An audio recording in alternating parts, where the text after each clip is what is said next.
A New Mexico YouTuber and journalist with nearly 500,000 subscribers is now suing the 7th Judicial District Court. He says they're not letting him do his job. News 13's Alexis Kineski has that story.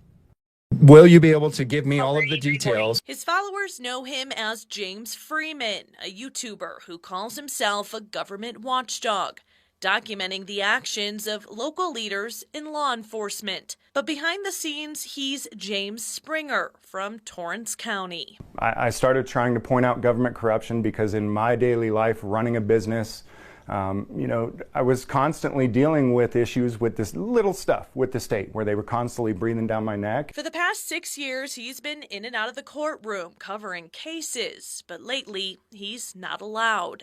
There are some very specific ones that people have asked me to at least view and show the public what's going on.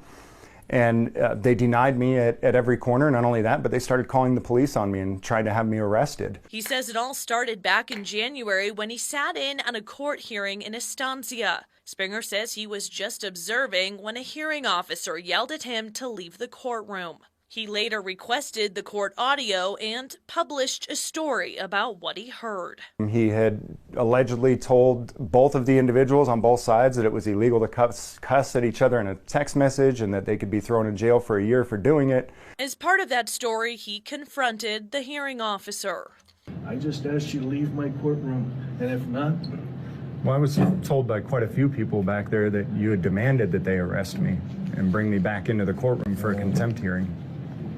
Then you were told very wrong. And that's when Springer says the order came down. After I ran that story, they made an administrative order saying that I can't come to the courthouse anymore. Court documents say Springer was harassing staff, but he denies that. He's now filed a lawsuit going after the 7th Judicial District Court, 2 judges, a court clerk, and a court administrator, who he says are violating his civil rights. The goal, he says, is to bring transparency back to the court system. They're not always doing it right, but they're not always doing it wrong. But transparency is needed. Alexis Kineski, KRQE News 13. We reached out to the 7th Judicial District Court. They said in a statement they do not comment on pending litigation.